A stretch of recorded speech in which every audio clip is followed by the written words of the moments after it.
let's give a little intro about the words that the Mimer is explaining, and how this Mimer uniquely addresses these words as opposed to other discourses. Okay. And this with Dr. Bressman's advice. I listened to Rabbi Yossi Klein's shir at speed 1, not at speed 2, and it's amazing. Anyways, so the statement of the Zohar is, Tikkun Zohar is, Ein Sof, the infinite light of Hashem, L'mayla mayla ninketz, it spreads and reaches higher and higher without any end, L'mata mata lin tachas, and it goes lower and lower without any end. So it sounds like it's saying that Hashem is everywhere. Hashem is infinite light, language of Kabbalah, Hashem, the infinite light of Hashem is everywhere. But if that's what it was saying, then it could just use the words of the Zohar, less hasaponim, there's no place that Hashem is not. Less hasaponim, it would have meant that there can't be a place where Hashem isn't. The fact that it uses a sentence and a description about the infinite light of Hashem, it sounds like it's saying there's something about Ein Sof, something about Hashem's light itself that has these characteristics. That the infinite light of Hashem has a characteristic of being higher and being lower. So there are discourses how this is explained to me the following: Hashem's light has no parameters, has no definition, has no beginning, has no end, and therefore it's able to both be a source for higher and lower. Like however you translate higher, however you translate lower, because Hashem has no parameters, so therefore he could be a source for both. When something has definition, then it can only connect to some kinds of things which are fit into its definition. When something has no definition, it can be a source for all things. So that's would mean that what the Zohar is saying is Ein Sof, the infinite light of Hashem, is able to be a source for both things. But in most discourses, the infinite light of Hashem, it's translated as Ein Sof itself has these characteristics. Not just it produces these two kinds of things which are higher, things which are lower, but he himself is l'mayla ninketz. He himself is the mata and tachlis. What does that mean? So l'mayla mayla, being higher, means that Hashem has, the infinite light of Hashem embodies the characteristic of kula kamek lachshiv, that everything before Hashem was like nothing. Hashem's light, revelation of Hashem's greatness, in comparison to Hashem's greatness, everything is insignificant. Everything is not important. Kula kamek lachshiv. That's a mayla ninketz. That he is a mayla ninketz. That he is beyond everything. He's higher than everything. Everything is insignificant because he is higher. He has no limitations. Mata adin tachlis means that Hashem also has the power, before the tzimtzum, the infinite light of Hashem also has the power to create a world. He has a koyach, a power to accomplish something. Not just he is beyond everything, everything's insignificant in front of him, but he has ability to do something. What is the ability to do? He's ability to create a world. That's how Chassidus generally translates it. The Rebbe writes in Maimer, in Tafshi Yudal V'Nocha, this Maimer has a different translation of those words. And there's two parts to the translation, the first half of the sentence and the second half of the sentence. And the second half of the sentence is the focus of this Maimer. L'mata mata adin tachlis. What is the meaning of l'mata mata adin tachlis? That the infinite light of Hashem not only has the power to create something. There's something in the infinite light of Hashem about has koyach, has the power to descend, but the infinite light of Hashem reaches the lowest places. Not just the infinite light of Hashem can do something, has the koyach, the power to create something which is limited, to create a world and lower, but the infinite light of Hashem reaches in the lowest of levels. The infinite light of Hashem is l'mata matim tachlis. Rabbi Klein gave the following words, which I think are very powerful, and he said like this. He said, you have a father, on the surface, the father has a connection to his son at the moment he became a father. Before he became a father, before he got married, he also had other things going on. And even after he has a child, the other things going on also. So saying But the father says to the child, you know what I'm about? I'm about you. I'm about you. You're my child. I'm about you. I'm not about what I was before, what I have. There's nothing in me that's not about you. There's nothing in me that's not about you. Even the way I am, before, so to speak, by Hashem, even the way the Eibishter, there was the way Hashem is a creator of the world. And the way Hashem is beyond being a creator of the world. The way as Hashem is, like the Rebbe Rashab put it this way, he said, the main thing about Hashem is not that he creates worlds. He's higher than being a creator of the world. Hashem to create a world, there's an Simsum to explain how could Hashem, who was beyond everything, create a finite world. So the Eibishter tells us in this sentence, he says, there's nothing in me that's not about you. But then this Maimer is emphasizing another point. Not just there's nothing in me that's not about you, but there's nothing in you that I am not fully interested in, and I'm fully involved in. That the infinite light of Hashem, no, it's not just the father tells the child that I love you and I'm about you, and nothing in me that's not about you, but there's nothing in you that I am not interested in, and that I'm not fully invested in. That's how Rabbi Klein explained it. In Tanya, there's a similar idea. In Tanya, the Alter Rebbe says that when a non-Jew disturbs your prayers, the Baal Shem Tov says you shouldn't be disrupted by this because you should realize, on the contrary, you should have more concentration, realizing that Hashem is taking a spark of godly light and He has caused it to descend at the lowest of levels to something which opposes godliness, to this non-Jew who is disturbing your davening. And why did Hashem put this godly light into exile to animate this non-Jew? It's in order that you should have more concentration. And so it's not that there's something else going on other than Hashem's plan. It's part of Hashem's plan. Hashem wants to disturb your davening in order that you should ignore this and resort to and go summon deeper strength to daven with even more concentration. So there's a godly energy in the person who's disturbing your davening. There's a godly energy in the thing which is testing you. That's what Alter Rebbe emphasizes there. And he says that Alter Rebbe says over there in that the difference between this world and Atzilus is only in the way we receive it. But in the infinite light of Hashem, in Atzilus, there's no difference between Atzilus and this world. The infinite light of Atzilus continues into this world. That's what it says in time. But this Maimer is not just talking about how Hashem is everywhere, and the non-Jew also has a spark of Hashem that's descended in exile. This Maimer is talking about how Hashem is the same, how Hashem is unchanging, how Hashem's infinite light is here. Not just that Hashem has a plan, etc., but Hashem, the way Hashem is infinite, He is here. There's no change in Him the way He is here. Even in the most honest and the most peculiar and the most ways you think that he it must be some kind of, it's not the same thing. A friend of mine was describing to me about how when he went to prison, on the bus to prison, it was Yom Kippur, and they were playing a song about you have a home in Yashka or something, whatever, and he was like, he had a very Jewish moment, like. But it's beyond the plan of Hashem. It's beyond the specific thing it's that the Eibishter is unchanging. That He is the way He is. He is the way Hashem is. He's totally with you. It's heartwarming that Hashem is with you where you are. Not that Hashem is a plan for you. That Hashem is with you. Of course, if you see Hashem is with you, it helps. That's what Allah is emphasizing in Tanya. He's telling you this is the plan. Realize this is the plan. But this Maimer is saying another point. He's saying that Eibishter is unchanging. He's with you. Let's go further on inside the Maimer. Does that make sense? Yeah? Okay. Top of the page, let's start from the top.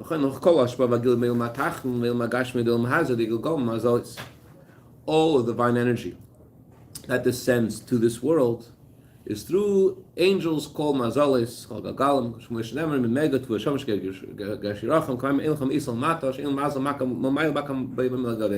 There's not a blade of grass in this world that does not have an angel that hits it and says, grow. The godly energy of Hashem descends through the Mazalis, it descends through these angels until it reaches this world. So it's filtered through it being transferred through these angels until it reaches this world. This is a real, is the word denigration? of godliness, the way it becomes so concealed, so hidden.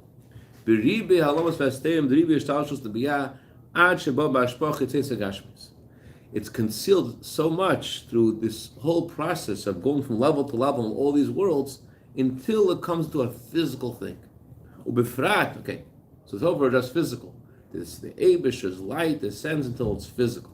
Now he's going to add more, not just to a place of physicality, but a place that denies the truth. The Eibishter's light descends through many contractions until it could be something, until there could be something that is completely the opposite of godliness. That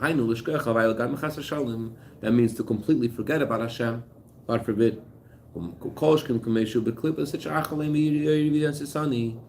much more so is this apparent in the lowest kind of klippa, the klippa of a kafri teiv, the klippa of pare, the klippa that says, I made the river and I made myself. Which is exactly the opposite of the emes, the opposite of the truth. What's the emes? The emes who the Yorach Yaakov is pare, the truth is that Yaakov blessed pare, as Rashi mentions and brought in Tanchuma. And what did Yaakov bless pare with? He blessed him that the Nile River should ascend in front of him. The Nile River irrigated the land of Israel, the land of Egypt. And during the famine, the Nile River was not rising to irrigate all the tributaries and to cause everything to grow. And Yaakov blessed pare that the Nile River should ascend. So, what was who was the source of the beneficence of Egypt then experienced? It was Yaakov's blessing. Yaakov gave pare the blessing of Hashem. This was the goodness of Hashem that was being brought upon the land of Egypt. Pare, the king of Egypt. The Rebbe translates the king of Egypt. Word Egypt means limitations. Pare is a king of limitations.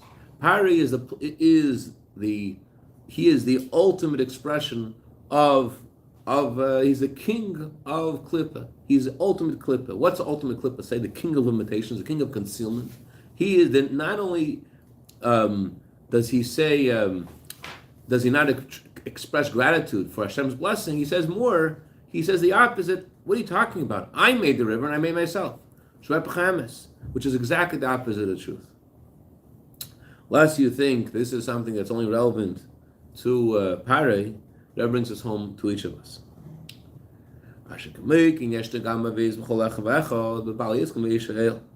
No one's spared from this kind of experience. We all have a pare in us, and we all need to contend with it.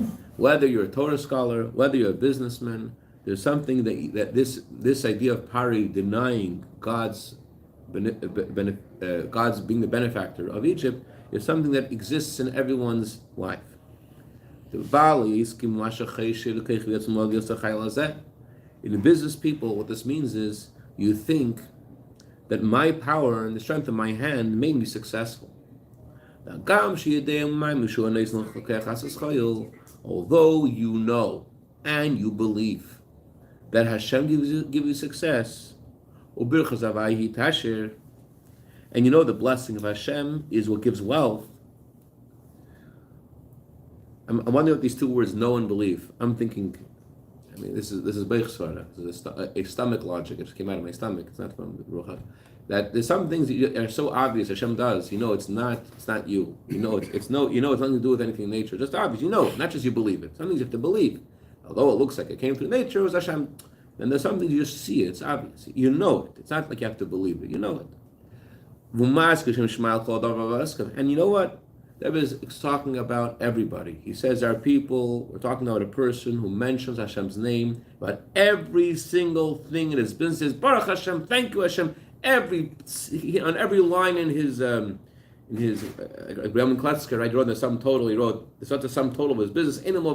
Nothing besides Hashem. This guy does the same thing. He mentions Hashem's name about every single detail of his business. Baruch Hashem, the pens are where they're supposed to be. Baruch Hashem, the computers where it's supposed to be. Baruch Hashem, the merchandise where it's supposed to be. Baruch Hashem, the clients. A client came in, Baruch Hashem, he's saying it all the time. Another client comes in, Baruch Hashem. You get the picture, right? You see who this guy is. Says, however, that there's some that he also is inflicted by this paro thing. That's what he says. What he thinks is it's his power, the strength of his hand that makes things happen. How does it ever know that? The guy is always saying Baruch Hashem, thank you Hashem. How does it ever say that he's thinking something else? He thinks that it's his wisdom made him successful. The proof for this is, litmus test is, how do we know this? When things are going good, he is taking credit. He's taking credit. He feels stronger in his whole being. Like I'm the man, you know. When things are going good and everything, like he is zippity duda, not just about Hashem's kindness. He's zippity duda about look at me. He is arrogant in his very core. He's proud in his very core. And he thinks it's his wisdom that made it happen. The Mittler Rebbe actually once was speaking to the Alter Rebbe, and the Mittler Rebbe said to the Alter Rebbe, how come rich people are naturally arrogant? He said, not that they are arrogant, but their arrogance is something that is like inborn within them. How come this wealth creates this thing in a person? He doesn't just become arrogant, but as if he was born with arrogance. And the Alter Rebbe explained to Mittler Rebbe about the purpose of wealth, whatever. But this is something natural. It's not something that anyone is. This is something that's natural. When a person is successful, he is proud. He says, "My wisdom made it happen." And when things are chas v'shalom difficult, what does he say? He feels down. He feels lowly. He feels depressed. Look, I'm such a shlomazel. I'm such a layutzlach. It's me. Says that. None of us can relate to this. Right? Yeah. The Shnei Meinim Emes. The Rebbe says both of these things aren't true. These aren't true. It's not. You're not right to be boastful and arrogant about the fact that your things are going well. And you're not right to be so hard on yourself and to be so depressed when things aren't going well. Since it's God's blessing that gives you wealth, so they should be equal to you. Whether you're doing good or you're doing not so good, it's not the way you want it to be. But forget about you not wanting to. We're not talking about you being upset about not having something. That's not. We're not talking about you missing something. That's not what we're discussing. We're discussing your self-perception. Am I smart? Am I a good guy? Am I a shlamaz? So the Rebbe is saying that as soon as the stocks go up, I'm smart. As soon as the stocks go down, I am a shlamaz. I'm not talking about you worrying about paying your bills. That's a different issue. We're talking about your self-perception changing based upon the green or the red in your account. There's a problem in the person. He has a problem, and because he has a problem, fundamentally, therefore he may say lots of things, but his feeling is different because he is missing something in his attitude of what's really going on. He is like Parei, and he's saying that I made the river in some way. There was a chassid who was learning with a gentleman. I probably told you a story. He's learning with a Satmar chassid. He was learning with him a Maimer Ban Amalek. And the Satmar chassid says, learning the Maimer, he says, "Do you understand what the Rebbe is talking about?" He says, "Of course. Those Zionists, Yimachshem." The Rebbe is not talking about anybody else. He's talking about each of us. And so too, this is also true by those who are not business people, those who sit in the kollel and learn Torah all day. Although he learns Torah, he knows this is the Torah of Hashem. Next page.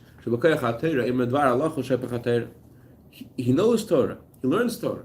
However, it's possible, God forbid, that with the power of Torah, he gives a halachic ruling that's the opposite of the Torah. This is similar to the business people. That although the businessman believes with simple faith, we said before, the guy believes in Hashem, and he believes Hashem makes him successful. Ask him. That's what he says. And he believes what he's saying. He's not lying to himself that he believes that. He does believe that. And he believes it's God's blessings that's making him rich. And yet, Yet when he's successful, his heart is haughty and he's proud, etc. And when it's, God forbid, difficult, it bothers him very much, and he was very lowly in his own estimation. What's the reason? Where's this coming from? Because the very foundation of his business is not the way it's supposed to be. This that he believes that Hashem gives him success, Hashem is the one who makes him successful. That's only with simple faith. What that means is, it's not something that is actually his own perspective.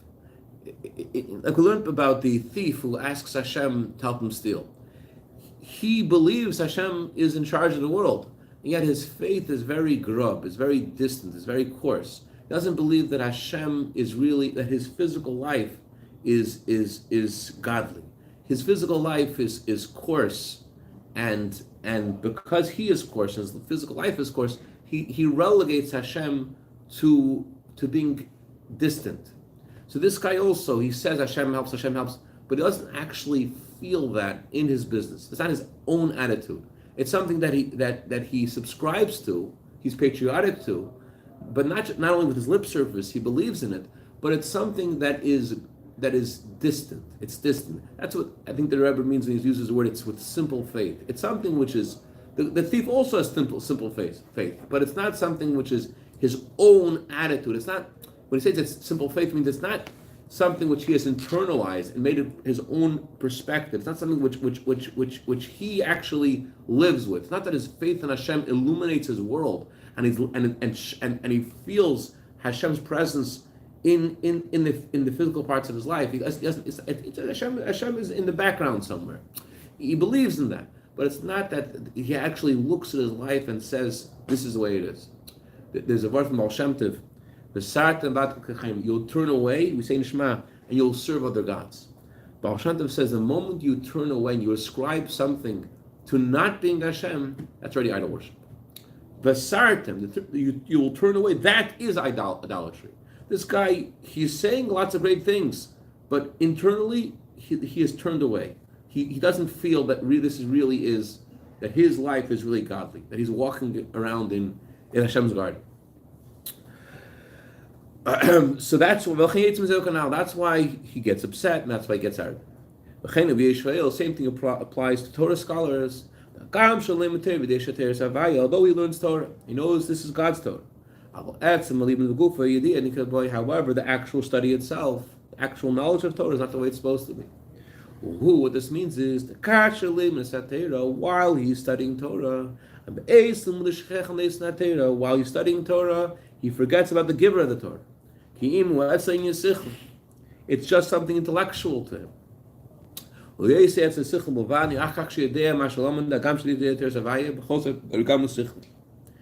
Because it's only an intellectual thing, so even though he knows, you ask him, what do you know? I know God's Torah. And he says it, and he thinks it's God's Torah. He knows it's God's Torah. However, what is the stuff that he knows? What's the thing that he knows? It's more intellectual than it is godly. I know this is a good analogy or relevant, but when two Jews meet, there's a simcha shamayim. There's a simcha shamayim. Two Jews meet with love of each other. There's a simcha shamayim. There are people who appreciate the words, the simcha and shamayim, the joy in heaven, and that joy in heaven, that makes their joy mirror the joy in heaven. And there are people like the joy in heaven, whatever that means, is something that they I'm scrambling over here. They are not in touch with spirituality. They're not in touch with godliness. They're not in touch with holiness. Their meaning is very earthy, and they're talking about being godly is earthy too. Like the guy who came to B'ditchev Rebbe and he said, I'm not emes, I'm not truth. I'm not doing things with truth. And even the fact that I'm complaining that it's not with truth is also not real. And even the fact that I'm complaining that it's not with truth, it's also not real until he fainted.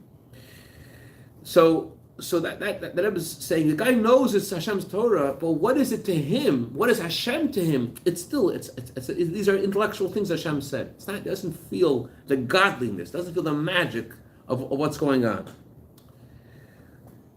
Compare this to the guy. I read a true story once. I don't remember the names of the people. There was a gentleman during World War II who was sitting in a shul, and he was he made a book for himself. What was the book he made? He took a page of the Tanya, a page of Torah, or a page of the Torah. He found in the Geniza. He found in the, where people put, as Oscar calls it, the holy waste. He put the holy waste together and made a book out of it. And and what was his book? One page is Torah, one page is Tanya. Someone asked him, "What are you doing? What are you reading?" He said, "I'm reading the light of Chassidus." He doesn't feel it's an intellectual thing. He's saying the words of the Rebbe. He's saying holy words. So this guy says it's godly, but he feels it to be something intellectual. And that's why it's possible, chas v'sholem, that he can analyze with his mind the Torah and say something which is the opposite of the Torah. And the close, it would seem that anybody could do that, right? But the Rebbe is saying that if he would be conscious of Hashem's presence in his Torah study, he wouldn't make a mistake. He would get it right. There will be a bracha in his Torah study. Like Gemara says about Beis Hillel. Why is Allah like Beis Hillel? Because Beis Hillel, whenever there's an argument between Beis Shammai and Beis Hillel always mentions Beis Shammai's name first. Beis Hillel were humble. They had this humility. Because they had humility, they got the right appreciation of what Allah is. And the close saying, what's a general idea? What are we talking about? If we were to summarize what we're talking about, the Rebbe summarizes. It's what we're talking about. Although he is literally receiving animation from godliness, mamish, literally, he is learning Torah. He is getting success in his business. God is giving him something. He's receiving something from Hashem. However, by him, God forbid, there could be something that's the opposite of godliness. He's saying the opposite. He's saying it's me, it's intellectual. Then why is this possible? It's possible because the light of Hashem descends with more and more contractions, more and more concealments. So that's what the word nature means. Nature comes the word submerged. The light of Hashem is very hidden. The light of Hashem goes down level after level, the lowest of levels, until there is this scenario of pare, and each of us saying, I made the river and I made myself. Why is it possible? It's possible because light of Hashem has become teva. Teva, again, means nature, but teva also means submerged. The light of Hashem has become submerged in all these concealments, and that's why it's possible to have that erroneous perception. This is the Rebbe's chiddush. The Rebbe says to us that you should know that despite all these concealments, you should know that Ein Sof, the infinite light of Hashem, is present in that paro-like mentality. Hashem is with you there. Chaim, Chaim,